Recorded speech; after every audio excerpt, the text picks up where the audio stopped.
నమస్తే అండి. నేను మొన్న ఎక్కడ చూసినా నాగేంద్ర బాబు గారు ఆహ్, జనసేనని ముంచేశారు. నాగేంద్ర బాబు గారు ఇలా చేశారు, అలా చేశారు. ఆ! ఈ టాపికు. ఇంకా నాగేంద్ర బాబు గారిని ఆ! మన పవన్ కళ్యాణ్ గారు ఇలా చెప్పమని చెప్పారని కొందరు. హ్మ్. అంటే ఆ టాపిక్ అందరికీ తెలిసే ఉంటది. నేను చెప్పే టాపికు.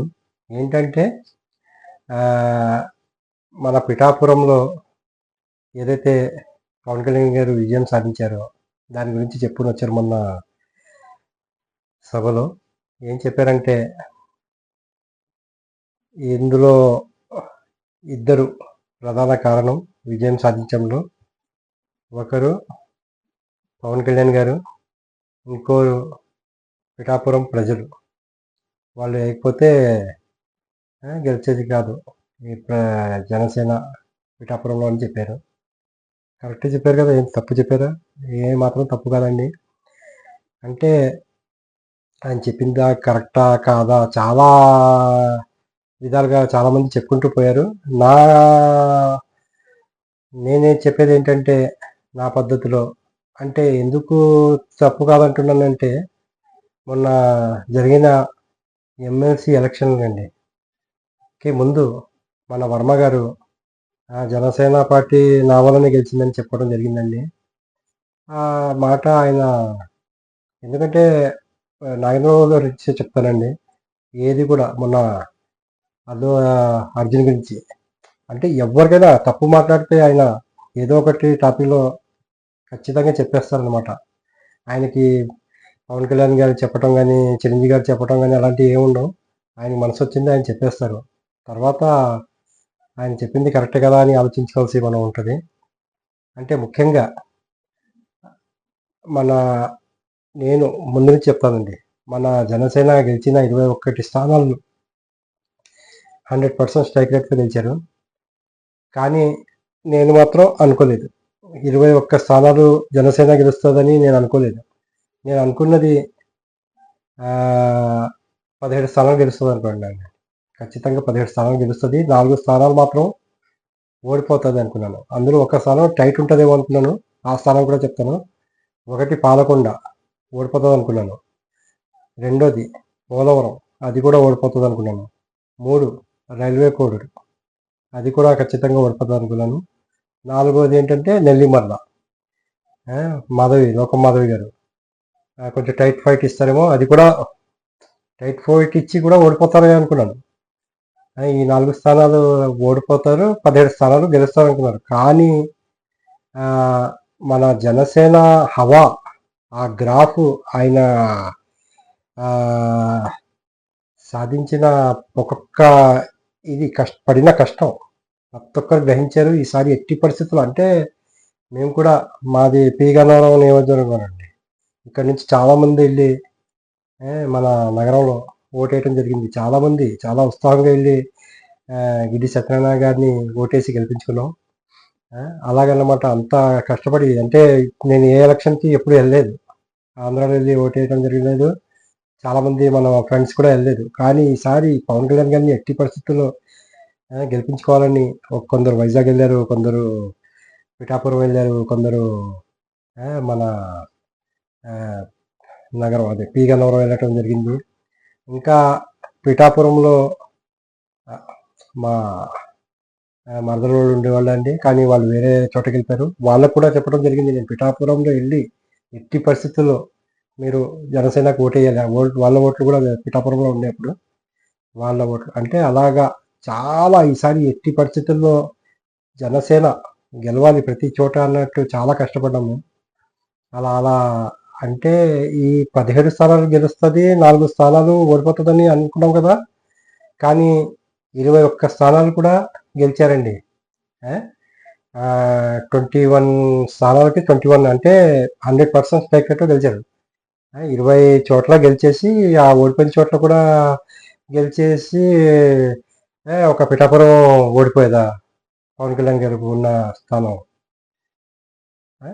అక్కడ రైల్వే కోడూరు, పోలవరం అవి కొంచెం టైట్ ఉండే అది ఓడిపోతాయి అనుకున్నాను. అలాంటి చోట్లే గెలిచిందంటే అంత హవా ఉండే పవన్ కళ్యాణ్ గారిది. అలాంటిది అంత కసి ఉండే జనసేనని గెలిపించుకోవాలని. అలాంటిది పిఠాపురంలో జనసేన మన పవన్ కళ్యాణ్ గారిని ఓడించే వాళ్ళ ఏం మాట్లాడుతున్నారండి? ఆయన అలా చెప్పకూడదు అసలు. ఎవరంటే మన వర్మ గారు నా వల్ల ఆయన గెలిచారని కాదు. ఆయన వల్ల కొంచెం మెజారిటీ వచ్చింది అనుకుని చెప్పడంలో తప్పు లేదు. ఎందుకంటే నిజంగా ఆయన వల్ల కొంచెం మెజారిటీ వచ్చిందని నేను నమ్ముతాను. కానీ గెలుపు ఎట్టి పరిస్థితుల్లో పవన్ కళ్యాణ్ గారు అక్కడ గెలిచేవారు. ఒక ఏంటంటే కొన్ని ఓట్లు తక్కువ వచ్చేమో కానీ మాత్రం ఎట్టి పరిస్థితుల్లో గెలుపు ఖాయం. అంటే నేను చెప్తున్న 4 స్థానాలు మీరు ఏ ఒక్క సర్వేలో కూడా చూడండి మీరు. ఆ 4 స్థానాలు ఓడిపోతుందని చెప్పారు. అలాంటి స్థానాల్లో నేను కూడా ఓడిపోతాను అనుకున్నాను నేను. అలాంటిది అక్కడక్కడ గెలిచిన వాళ్ళు పిఠాపురం వచ్చేసరికి పవన్ కళ్యాణ్ ఓడిపోయారా మన వర్మ గారు సపోర్ట్ చేయకపోతే అది ఎలా అవుతుందండి? ఎట్టి పరిస్థితుల్లో ఈసారి పవన్ కళ్యాణ్ గారిని గెలిపించుకోవాలని చాలా పిఠాపురం ఊరి పేరు మోగిపోయింది కదండి, అందరు చూశారు కదా. ఒక సందర్భంలో వర్మ గారు కూడా చెప్పారు, మన జనసేనకి పవన్ కళ్యాణ్కి ఇక్కడ పెట్టడం వల్ల నా వాల్యూ పెరిగింది, నన్ను కూడా అందరూ గుర్తుపడుతున్నారు ఇప్పుడు అని. అంత గుర్తింపు వచ్చింది నాకు అని కూడా ఆయన ఒక సందర్భంలో ఆయన కూడా చెప్పారు. కానీ అక్కడ కొన్ని ఇష్యూస్ నడుస్తున్నాయి చూసారా. కొందరు వాళ్ళ పార్టీ వాళ్ళు ఎవరైతే వర్మ సన్నిహితులు ఉంటారో, అంటే ఏదో తన పవన్ కళ్యాణ్ గారు అక్కడ చాలా పాతుకుపోతున్నారని ఏదో సంథింగ్ వాళ్ళు చేస్తున్న కొన్ని ఇష్యూలు బాగాలేవు. అంటే చంద్రబాబు నాయుడు గారు కూడా ముందు జాగ్రత్తగా ఉంటారండి. అంటే ఆయనకి ఎమ్మెల్సీ స్థానం ఎందుకు ఇవ్వలేదు? ఆయన అక్కడ ఉండి మళ్ళీ ఎక్కడ పవన్ కళ్యాణ్ గారికి పుల్ల పెడతారని కదా ఇవ్వలేదు. లేకపోతే ఆయనకి ఎమ్మెల్సీ స్థానం ఇచ్చేవారు కదా. ఆయన మళ్ళీ ఒక అండర్స్టాండింగ్తో ఉండకుండా, అంటే వాళ్ళ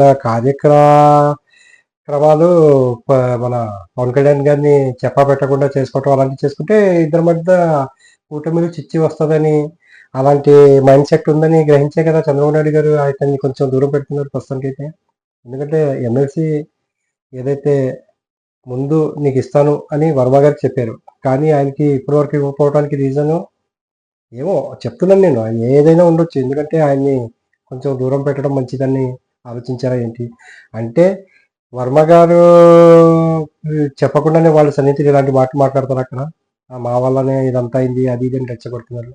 ఇది ఆయనకి ఎక్కడో కొంచెం కాళ్ళు ఉంటుంది నాగేంద్ర గారికి. ఎందుకంటే ఆయన అసలు చూసి చూసి ఒక పాయింట్ వదిలేస్తారు అలాగా. కొంచెం అందరికీ గుచ్చుకునేలా ఉంటుంది. ఎందుకంటే ఒకటి ఇంకోటి త్యాగం చేశారు వర్మ గారు, కాదనట్లేదు. మన పవన్ కళ్యాణ్ గారు ఎంతమంది ఆయన వల్ల వెనకాల ఉండిపోయారండి. చాలామంది అసలు 21 స్థానాలు 175లో 21 స్థానాలు అంటే ఎన్ని సీట్లు త్యాగం చేసినట్టు ఆయన కూడా. జనసేన వాళ్ళు ఒకళ్ళే త్యాగం చేశారా? జనసేన వాళ్ళు కూడా త్యాగం చేశారు. ఇలా ఏంటంటే ఒకరి గురించి ఒకరు చెప్పకుండా అలా వెళ్ళాలి కానీ మాటికి మా వల్ల గెలిచారంటే మీ వల్ల గెలవటం ఏంటండి? ఆయన ఎట్టి పరిస్థితుల్లో అలా పిఠాపురంలో అలా హవా ఉండి అందరు ప్రతి ఒక్కరు గమనించారు. చూశారు కదా అప్పుడు మన వంగ గీత గారు ఆ లైన్లో ఆమె చేసిన చాలాసార్లు మీడియా ముందు వచ్చేసి ఇలా చేస్తున్నారు అలా చేస్తున్నారు, అసలు నన్ను ఎవరు పట్టించుకోవట్లేదు, వాళ్ళు ఎలా ఉన్నారంటే వాళ్ళ ఓట్లు వాళ్ళు వేసేసుకుంటున్నారు అంటే అంత పిఠాపురంలో ఒక్క స్టాండింగ్లో ఉండి మన జన సైనికులు వేయడం జరిగింది. ఏంటంటే కొన్ని ఓట్లు పెరిగి ఉంటాయి కానీ దానివల్ల నా వల్ల గెలిచారనే మాట, మీరు అలాంటి మాటలు మాట్లాడకండి.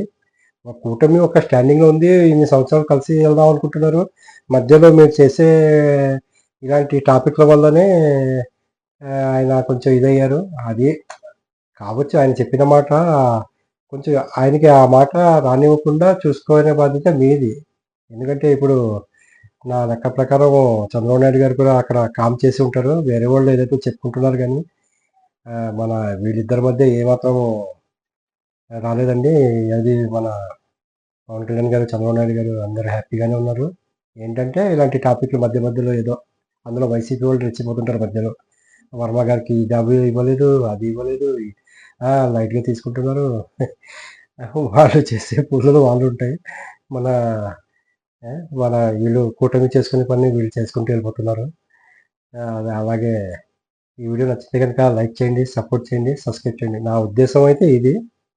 మీరేమనుకుంటారో తెలీదు. ఇందులో కొందరికి నచ్చి ఉంటది గానీ, చెప్తున్న మాట కరెక్ట్ చెప్తున్నాను. ప్లీజ్ నన్ను కొంచెం లైక్ చేసి, సబ్స్క్రైబ్ చేసి సపోర్ట్ చేయండి. మీ ఆధారాభిమానాలు కావాలి నాకు. Thank you very much.